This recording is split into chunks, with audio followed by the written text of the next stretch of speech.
Welcome back to the Business of Tattooing. This is episode 27, and this episode was another one that we shot live from the floor of the 2025 Macabre Arts Tattoo Festival in Louisville, Kentucky. In this episode, I was fortunate enough to catch up with a good friend of mine, Mikey Newblood from Studio 617 in Maryville, Tennessee. We dive into what it takes to build, and more importantly, maintain a successful crew over the long haul. Studio 617 isn't just a shop. It's a shop that's managed to keep the core team together for years, and that's a rare feat in this industry. We get into the raw, the real, and the ridiculous, from the perils of an arm day that leaves you too sore to unclog a toilet, to the unique culture of their shop, the importance of solid tattooing for their local area, and how they balance work, life, and passion projects. This is a conversation about longevity, loyalty, and the sometimes painful dedication it takes to keep a shop thriving. Let's get into it. This is the Business of Tattooing. You know, gas stations can be a little more upscale, as where truck stops have lot lizards. Mm-hmm. And boner pills. And boner pills. Loads of boner pills. Dick pills, actually. Do they still have the condom machines in the restrooms? Yeah, bro. Yeah, absolutely. That's hilarious. Other than music stuff, and sleight of hand, I've been playing a lot of Magic the Gathering over the last year, and I think that's kind of taken over my life outside of tattooing, besides like music stuff. How much are you doing that?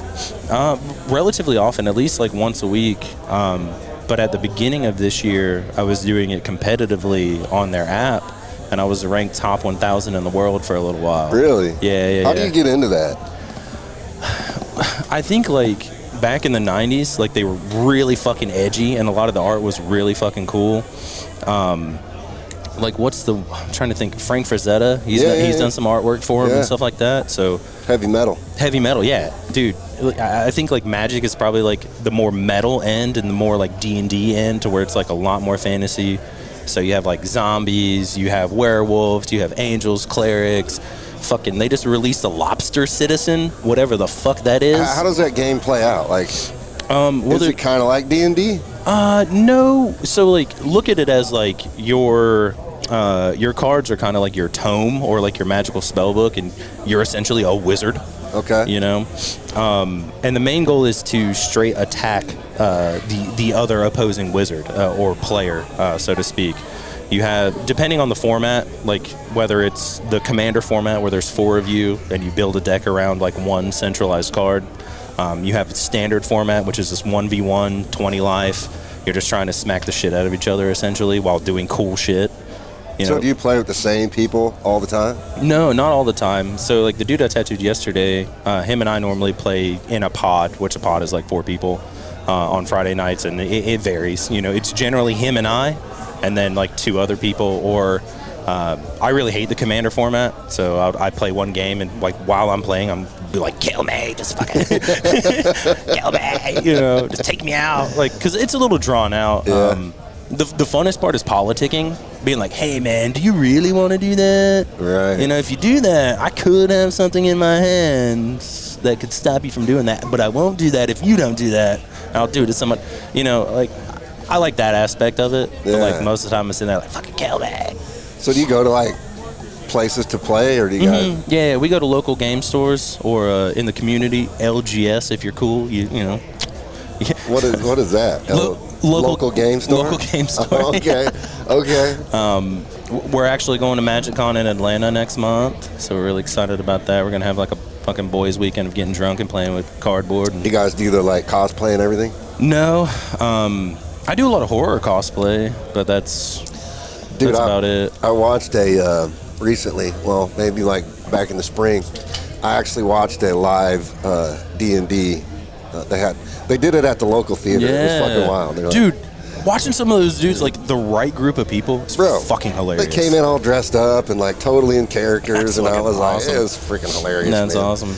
And I was like, damn, we didn't play D&D like this when we were kids. Right, like, right. These guys are into it. Yeah, you know what I mean? Yeah. But I think that's like the magical part of it, man. You know, like when you sit down to watch a movie, you can.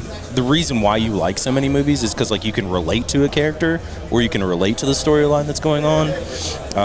And I think like D&D is more of that emergence. It's the same for like a video game. You know, you're playing a main character and you get into the role of what that character needs to do, And if something heartbreaking happens in like that movie or that video game, dude, you feel it. So in like D&D, when like one of your, team goes down or something like that, dude, like you're like, no! right, right. And it like really hits, because some people really develop these characters over years of time, and they've done multiple campaigns with them or whatever. Yeah. And when that character dies, dude, that's it. Yeah. That's the end of your character. Yeah. At least in some campaigns. It's funny, dude, because these people were playing, and then like the one character was a female, and she was like only speaking in Spanish. And then one guy gets up and leaves the room for a minute to like go do something. As soon as he leaves the room, she starts talking in English, and she's like, I don't even know Spanish. she's like I just don't want to do what he's asking me to do all the time. So she just talks to him in Spanish because he doesn't know what the hell she's saying. He's like, I don't know what's going on. She's not saying anything. Maybe she's cursed. But it's so funny because the whole crowd just started cracking up. When she started speaking in English, because she just threw everybody for a loop. They're like, what the fuck, man? That's fucking great. Yeah, dude. But yeah, it's cool to talk about non-tattoo stuff a little bit, but let's talk about tattooing. How has tattooing been for you since, it's been a few years since we've seen each other and sat down and talked about it. What's changed for you how's your style evolved? Have you picked up new? I saw you did a black and gray tattoo this weekend. You're always like, I fucking hate black and gray. Tattooing's been good. I think everybody collectively, as like the industry whole, has kind of seen a little bit of like a slowdown and a hit. But that goes back to, well, are you marketing or are you just hopping on social media and complaining? I think we kind of like briefly talked about this on Friday when you came around. I've been seeing some dudes who have been pretty influential in the tattoo industry, or even if they haven't been influential, like they're heavy hitters. Like these dudes should be, or whatever, they should be booked out for, months and months and months, or managing themselves a little bit better, posting on social media, being like, cry, instead of, not saying everybody's crying about it. I mean, you're allowed to vent, you're allowed to be emotional, however you feel, but like, I would look at that like if stuff starts slowing down for me to where it's starting to hit like my everyday bills and stuff like that, I'm going to start going hitting local bars, dropping off my cards, really marketing myself. And some people in the industry are doing that. They see it slowing down. They're like, well, what can I do within my community to let people know I'm here and like I'm slinging dope tattoos? Even if you have to drop your hourly rate down or, your day rate or whatever, just to get your schedule booked, I think instead of running to social media and, with your grievances and, I don't want to say poor me, but like that's kind of how it, right. That's how it reads a little bit. Not that I'm not empathetic towards their situation, because I absolutely am, but I'm the type of person where I would rather not, air that sort of thing out and just be proactive about it. Right. Just hit the ground, man. Like, back before social media was a thing, how do you think tattooers got booked and got busy, man? They were in their community, they were within their group, their lion's den, letting people know that's what they're doing. They're here, they're tattooing, they want your business, they want your money so they can live and they can survive, and that's... there's a lot of people out there. I mean, with you and your Magic card game, for example, there's a ton of clients probably there for you. Oh, for sure, absolutely. Yeah. And even just like and the thing that a lot of people really love about our studios, we're unapologetically us. Like Friday we dressed as cowboys for no other reason than just dressing as cowboys. And so like when you walk into each one of our rooms, there's a similar theme, like a cohesive theme through each one of the rooms, but there's always like a little something from like outside of our lives that clients will see and they're like, oh, this dude isn't just, fire and brimstone and creepy stuff. He's also into this little niche, nerdy thing that I'm also into. But going to those local game stores and, people seeing me being heavily tattooed, they're like, oh, he must be a tattoo artist. I've been thinking about getting XYZ. Maybe I should talk to him. So your hobbies can be segues. Like, dude, when I was on tour, like I got so many followers from, I don't walk into a room and announce, I'm a tattooer, Right. But they just pick up on that. From your social media. Yeah. They'll just like look at you and they'll be like, he does one of three things. He's a mechanic, a hairdresser, or a tattooer, Or he just has a really cool friend that tattoos him up all the time. But yeah, from tour, just, people finding out I was a tattooer and being amongst that community of people who go to shows, a lot of those people get tattooed. So I'm like, well, yeah, if you want to follow me, I do all right, And then they look at my Instagram and they're like, oh, holy shit, you're actually better than all right, dude. You're pretty decent. I'm like, well, there's a giant wave of people that are just as good, if not better than me at tattooing, So as long as you do your research, you're going to find that hidden gem in your hometown. Like, I believe there's at least one solid person in every single hometown that does really good tattoos that might not be marketing themselves well enough or just not pushing themselves out there. Yeah. I mean, I hate leaving my house, but if I have to drum up business, I'm going to leave the house. I'm going to make cool business cards. I'm going to leave them, or, I'm going to walk up to somebody who's having a drink, be like, hey, man, I noticed you have some pretty cool tattoos. I'm a local tattooer in the area, man. Like, here's my card. I'm not going to take up any more of your time. Check out my Instagram when you're taking a shit or something, Yeah. And I think that's also the beautiful thing about how the industry is moving is I don't have to walk around with a portfolio anymore. Like, I'd be surprised if there was like 10 portfolios on any table in this room right now. Right. Because all you have to do is scan a QR code. You don't have to stand there and flip through pages. You just go right to their social media.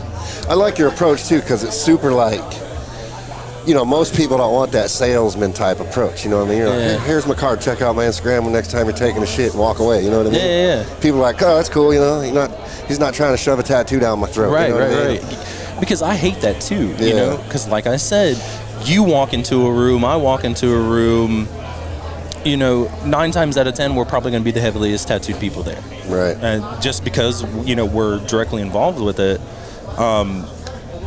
Where was I going with this? I lost my train of thought. Where you're talking about your sales approach. Shit, I lost it. I was going somewhere with it. I guess more or less like, we're going to be the heaviest tattooed people, and they're going to assume that, we're within the industry. And you're like, I'm a hairdresser. Yeah. And they'll come up to you while you're relaxing. That's where I was getting. Like, the reason why I don't go out a lot is because, like, people will take their clothes off in front of you once they find out that you're a tattoo artist. Yeah. And normally 9 times out of 10, it's not the person you want to be taking the clothes off in front of you. It's Bubba Ray who's like, man, I got this big American flag on my back, boy. You think you can, like, touch this up? And I'm like, dude, I'm just trying to drink my Fruity Pebbles liquid death. Yeah. It's amazing. So when I see somebody that could be a potential client, I just want to make the interaction quick. I think like by stopping by and being like, hey, I'm a local tattooer, not trying to take up any more of your time. Here's my card. That opens the door for them to be like, oh, well, he approached me. So like, if I do have a cool idea and I do look through his Instagram while he's still here, I might be able to run by and ask him about his prices and things like that. And I think like social media has gotten to where like a lot of people want to see your face and they kind of want to like meet you and know who you are before they even step foot in your studio. And a lot of the times they don't get that avenue to do that. So if you're in public and you're struggling with booking tattoos, make sure you have business cards, stickers, whatever. Stickers are cooler because, especially if it has a dope piece of your own artwork on there, they can stick it to something. Water bottles are a big fucking thing that everybody's carrying around nowadays. And if they don't have stickers on their fucking water bottle, they're a madman. Right. So like, that's just another opportunity for you to give them something cool, something tangible.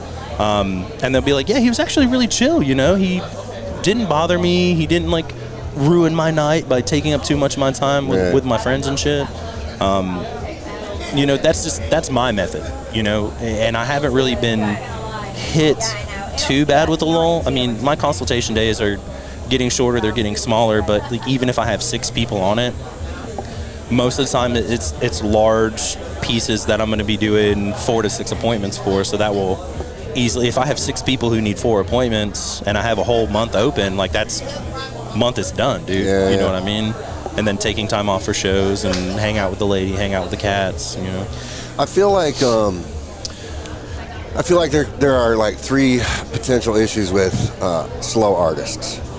One, it's a generational thing where people just aren't tuned into social media. They don't want to fuck with the social media thing at all. And also, I'm not sure how like you hear it all the time. You're like, I got fucking 50,000 followers and only 20 people see my shit. You know what I mean? So I think social media is forcing people to have to pay for people to see their shit now. Right. So some people just aren't jiving on that. But the bigger part of the thing is, I think people aren't flexible with their rates, or they're not flexible with what kind of tattoos they want to do. Right.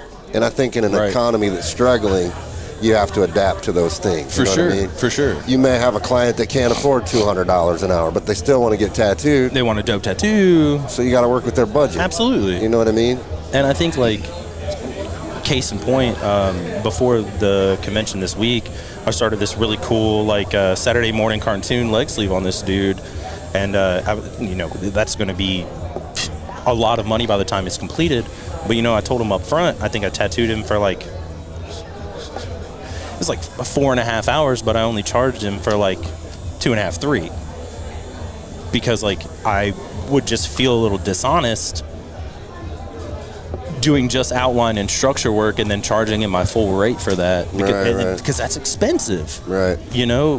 Am I happy with what I made for the day? Fuck yeah. Was he, like, pleasantly surprised he didn't have to spend, more than he thought? Absolutely. He was like, are you sure, dude? I was like, brother, yes, man. Like, you're going to show up to all of your appointments, hopefully. You're going to show up to your appointments. You sit really well. Your idea's fucking sick. I'd love to be the one to do it. By the end of this, and we're doing his whole leg. I mean, like, hip, ankle, all the way around. Total saturation. Full fucking color to the tits to nips, baby. You know what I mean? And I'm gonna get money from you, dude. Like, I am not worried about getting all of my money up front and then you being like, hey man, last session was a little bit too expensive for me, so I need to push this next one out. Now I have a whole day I need to fill. Right. If I can charge by what I'm doing and what I feel it's worth, I'm going to be busier longer. Yeah. And I'm not trying to have, I'm in my mid-30s now. There's other things that I want to do. There's other aspects of life that I really enjoy and I really want to make sure I'm making time for. So I don't want to be at the tattoo shop. I get there around like 9:30, 9:40. I don't want to be there that early in the morning until, later in the evening. Yes, could I? Absolutely. It's no different than like tattooing here at a convention, busting out a whole piece all day. But I want to make sure I'm going to stay busy throughout the course of the year, making just enough money so I can pay my bills, be happy, have a little bit of spending money, than to get, thousands upon thousands of dollars one month, and then because I charge somebody, too much fucking money, my next month I'm struggling to fill it. Yeah. And I think when we kind of lightly talked about, industry and trade, but like, I think like trade workers kind of understand, like, we have to maintain a certain level of being busy. We have to maintain a certain level of, service to our customers. And the higher your level of customer service and how willing you are to work with people, that's going to spread to other people. They're going to be like, oh, holy shit, you got a Mikey Newblood tattoo? Like, that's fucking sick, man. I bet it was... And then they go, no. Like, in the end of it, yes, absolutely, but he really worked with me on it. I told him I only had 400 for the day, and he was totally cool with it. He worked on me for, like, 3-4 hours, when traditionally, it would be X amount of money for it. Right. And I think that goes a longer way than you really sticking to your guns and be like, no, dude, I'm 1,800 for the day. I'm not tattooing, you go to the next guy. Yeah, go to the, ooh, you only got $400, go now. You're an idiot, man. Right. You know how much Taco Bell you can buy with that? Take that money, man. Take that money. Figure out how to work your budget, and I think, but I don't know, bro, like, I just don't know. It's not like it's a consistent thing, right? Right. But I think a lot of it's generational. It's like not for me. I mean, I'm dialed into social media because I have to be because of business. But if I was only focused on tattooing only, I don't know how much I would be like. I probably wouldn't give a fuck about social media. Right. You know what I mean? And that's kind of where I'm at. Yeah. Like, I got, like, at the early height of social media, I got used to posting every single day, and I noticed that, like, having to do that, you have to keep up with that, and you have to consistently do that. Dude, I hate how much time I have to spend on social media. It's insane. But what I've also learned is, like, I've I took like at the longest maybe like a 3-month break of not posting any tattoos, and then posting like maybe one a week, one every 2 weeks. But I had a whole bunch of shit that I could post because I've been busy through that time that I wasn't posting. I've noticed that since I'm infrequently posting, it's notifying all of my followers that, oh, hey, Mikey Newblood hasn't posted in a while, like, check out. And, you know, I'm getting relatively decent numbers and relatively decent plays on my stuff. Am I hitting 5K, 10K, like 100,000? No, I'm not, because I'm not, you know, dancing in a giraffe suit before I show you my tattoo. I'm just showing you my tattoos. Right. Like, I don't give a fuck what I look like. Like, I'm not showing you my face, man. Right. Like, I'm not showing you my face to get more likes and more views. Like, I just want you to look at my tattoos, and if you think they're cool, and if you think that I have a style that fits for you, I want to be the artist for you.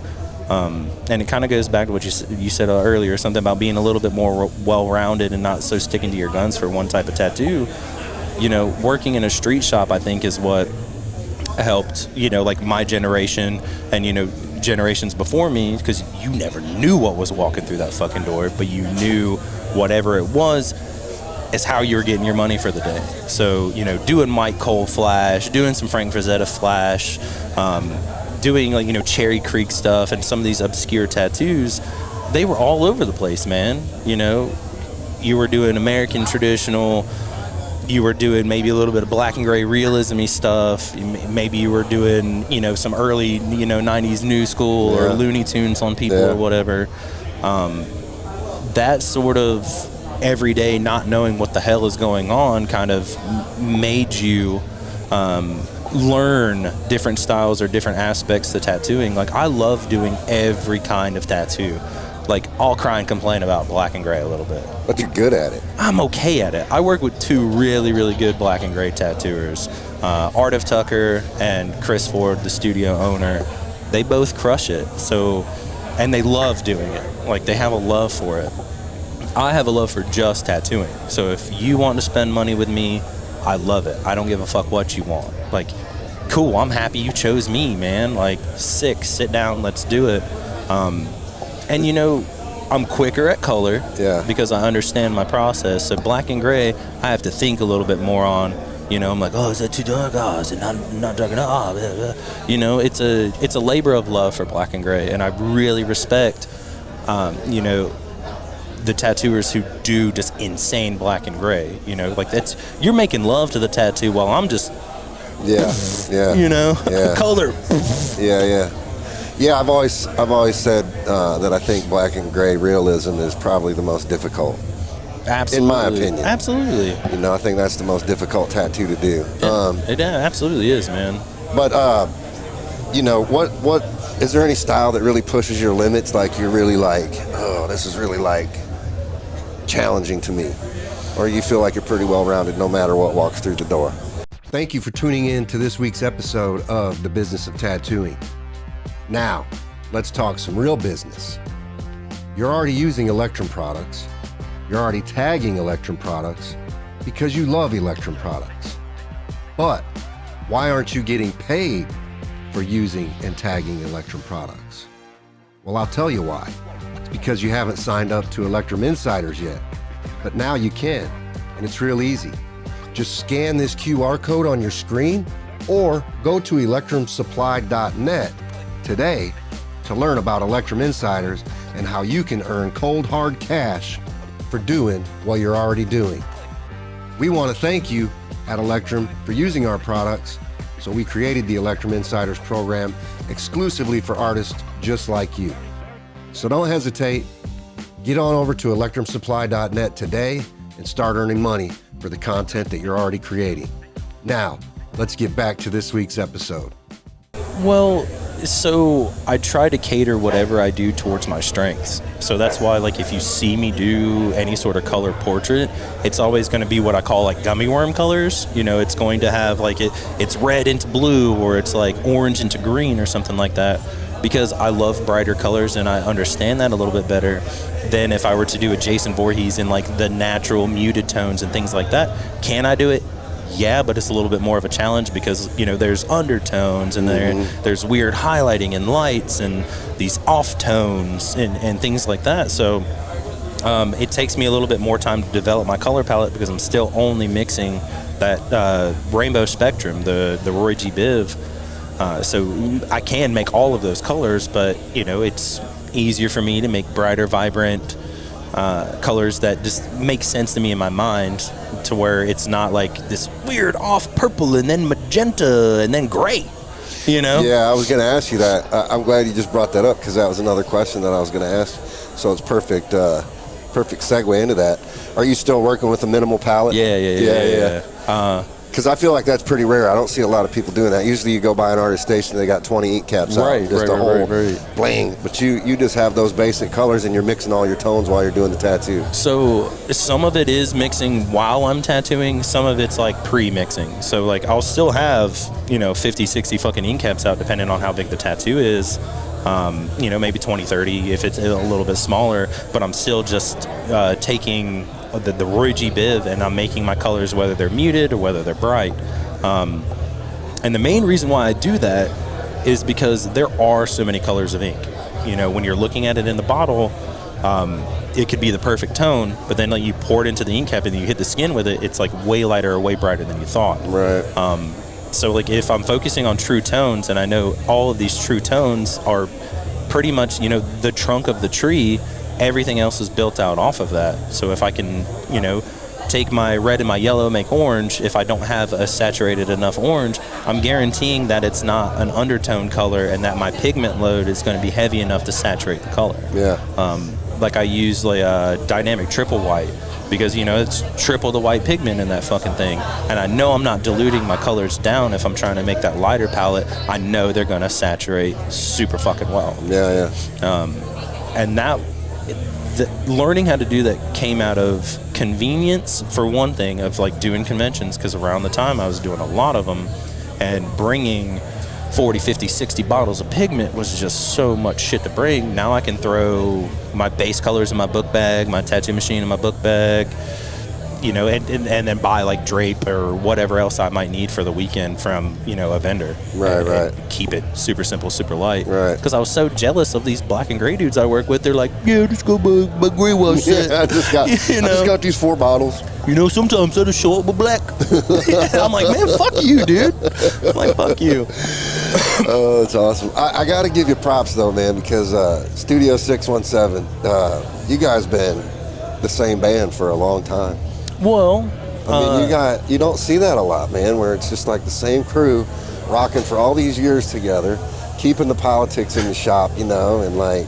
Well, I think, like, and that would have to go out to Chris. We've had some people come and some people go, but I think that's just a natural process of things.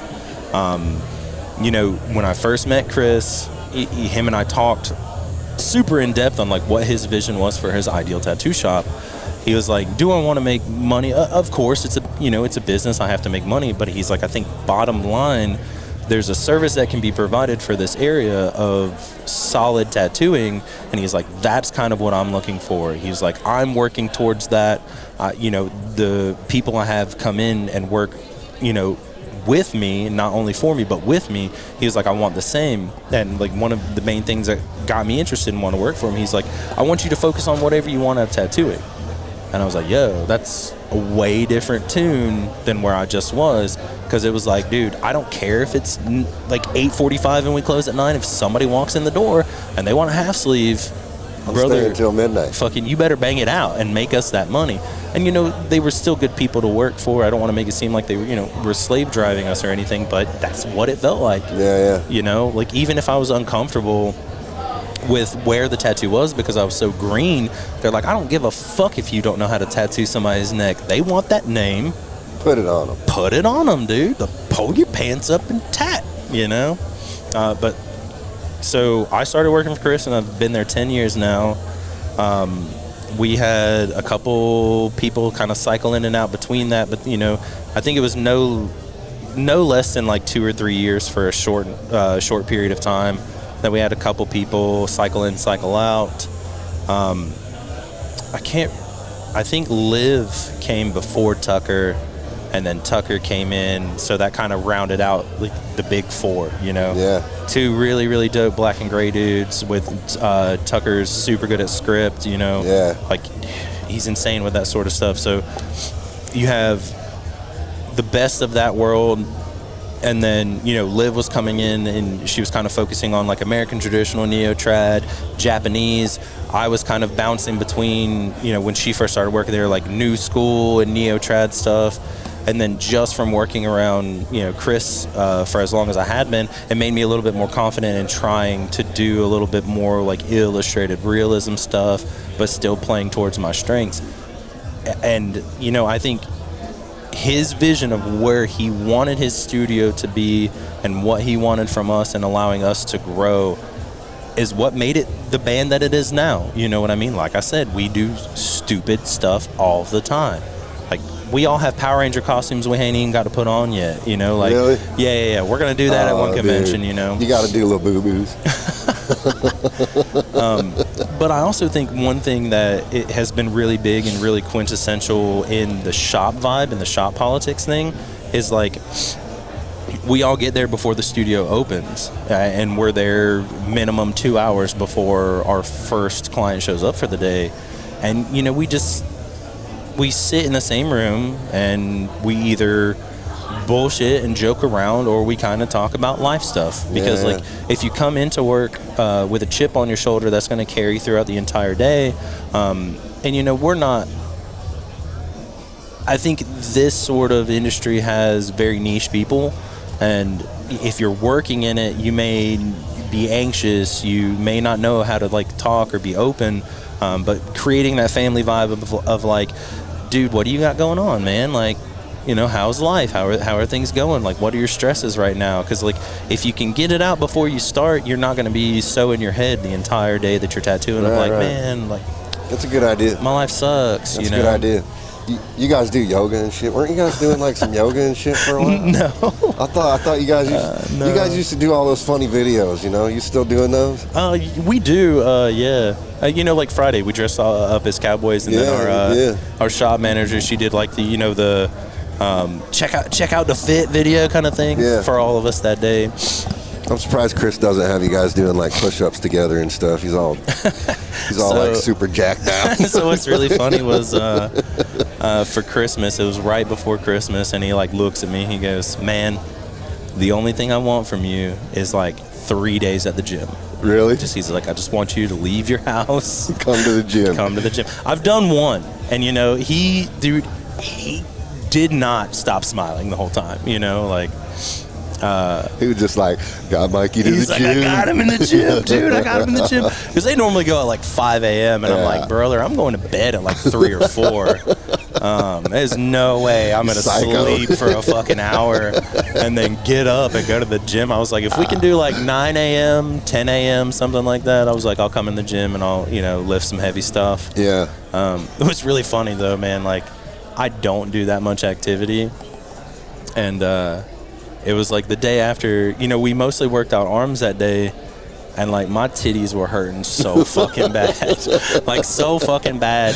I had to take a shit, right? So I'm in the shop and I'm taking a shit, and I clogged the toilet, right? So I grabbed the plunger, and like the only good plunging motion is like the only motion I really couldn't get any force behind. So I'm like, you know, just trying to fucking plunge this toilet. And so I come out of the bathroom, and our apprentice is walking down the hallway. I was like, "Hey man, I hate to ask you to do this." Help, I was like, "But I need you to fucking churn my shit. I need you to churn it. I need to get in there and churn it and unclog that toilet, dude." I was like, if I could, I was like, dude, I tried. Like, I came out of the bathroom fucking sweaty because I didn't have it in my chest muscles to fucking plunge this toilet, man. Oh my god. Dude, it was horrible. I felt helpless. I was like, oh no, the clients are gonna show up and we're gonna have a toilet full of shit. And then he just happened to be coming down the hallway. That's funny. And we don't give him as hard of a time as like early apprenticeships, but like every now and again you got to churn the shit, you know. Damn, dude. Yeah. Damn. So how many shows are you doing this year? You guys I don't doing as many shows as you used to? Have you toned it back some, or? Well, so over the last couple years, there's always been the talk of moving the shop, still keeping it within the same area, but expanding the shop a little bit to get a little bit more out of the space that we're kind of looking for. Like, we want like a little art studio, a little art gallery, so we can have a spot to where we can start doing a little bit more consecutive art nights together, or just like passion projects or whatever together. I don't know, like, we're always going to do the homie shows. So like, if Scott and Grant have a show going on, we're absolutely going to be there doing it. There's a few shows that Liv wants to do that are out of state. Like, she's from Vermont, and she wants to do a convention, out in Vermont, so we might try to do that. But Chris is getting married, so that's going to take a little bit of time from all of us, whether we're a part of the wedding or just being there and supporting. But I think those two things coupled together right now for this year into next year, it's going to kind of slow us down a little bit on conventions. But I think once we get to a stable set of where we're not moving the shop, nobody's getting married, nobody's doing any of that sort of stuff, we'll probably start looking at the convention schedule and trying to bang out a few more. You got any other shows planned for this year yet? As of right now, no. Okay. Because like I said, Chris is getting married in November. MagicCon is taking up some of my time. My girl has been trying to do a little bit more convention, selling her stuff, her little resin art that she makes. So it's time for me to cut back on it being so focused on me, and trying to help her spread her wings, blossom out a little bit of something she wants to do and something she's passionate about. So I'll be the booth help instead of her being the booth help. That's all right, dude. You guys have been good for each other, man. Well, tell everybody, where's your studio at? How can they find you? You can find me on Instagram, at Mikey Newblood. I am in Marysville, Tennessee. Studio 617 Tattoos. All spelled out, or, you can go to our website, studio617tattoos.com. 617, the numbers. Always proudly repping the Electrum. Hive Caps, Hustle Butter. The band Truck Stop Dick Pill. On all the music channels, baby. You can stream the music right now. Right here, right now. We just released the Buckyverse Beatdown EP. There's a lot of really good songs on there. And you just did a big tour. Did a big tour. It was a lot of fun. I think so. Check out Mikey Newblood. Check out Truck Stop Dick Pill. And if you want to check out my tattoos, that'd be cool. Check out the tattoos, and check out Studio 617. Studio 617. All super stacked. All super dope. We got Art of Tucker, Chris Ford, Olivia Dakar, and we got our apprentice Cameron. I appreciate talking to you today. Dude, it's always a good time, man. I love you, man. I love you, buddy. Thanks, dude. Absolutely. That's a wrap for this episode of The Business of Tattooing. I appreciate you tuning in and being part of this journey to level up the industry one conversation at a time. If you found value in today's episode, do me a favor. Subscribe, leave a review, and share it with another artist who could use this knowledge. Got questions or topics you want me to cover? Hit me up on Instagram at NoFlashNinja or email me at rob@electrumsupply.com. And remember, tattooing is an art, but running a successful business is a skill. Keep pushing, keep learning, and I'll catch you next time on The Business of Tattooing.